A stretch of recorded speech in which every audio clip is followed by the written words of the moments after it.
aral ng ating mahal na magulang sa Panginoon? Meron kang cancer, meron kang karamdaman, kahit ano, pag-ayunuhin ka. Hindi ka patapos mag-ayuno, pinagagaling ka na ng ating mahal na Panginoon. So ngayon, ano na ang lumabas? Natuklasan na rin ng mga doctors, mga minamahal, yung sinasabi na 72-hour result of fasting. 72 hours fasting.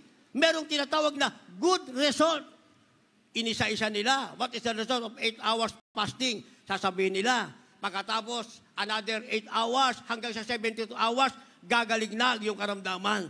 Gagana na yung tinatawag na self-body healing. Sino ang gumawa nun? Yung ating katawan, ano man ang karamdaman mo, gagaling at gagaling ka. Sino ang gumawa nun? Walang iba, ang ating mahal na Panginoon. Pero kulang sila sa karunungan at katalinuhan. Bakit? Naunawaan nila ang fasting pala nagpapagaling sa karamdaman. Pero hindi nila naunawaan yung kapangyarihan na kailangan mo. Bakit ka may karamdaman? Gawa ng kasalanan mo. Hindi ba? Kakain ka ng kung ano-ano, gagawin mo lahat ng masama, o may karamdaman ka. Nag-fasting ka 72 hours, gagaling ka. Pero babalik ka sa kasalanan. Kulang sa katalinuhan at karunungan. Ang tinuro ng sa magulang sa Panginoon, hindi lang fasting. Ang sabi, fasting and prayer. Yun ang tama, mga minamahal.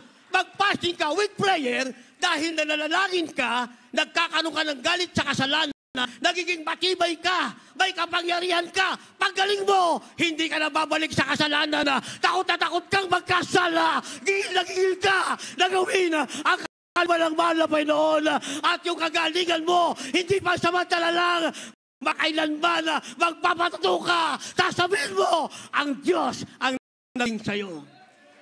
Ang tawag dyan, mga minamahal, undeserved blessing, letter D o pang-apat na undeserved blessing. Bakit? Meron kang karunungan, meron kang katalanuhan, ang alam mo, panalangin at pag-aayuno na nakalagay sa banal na kasulatan.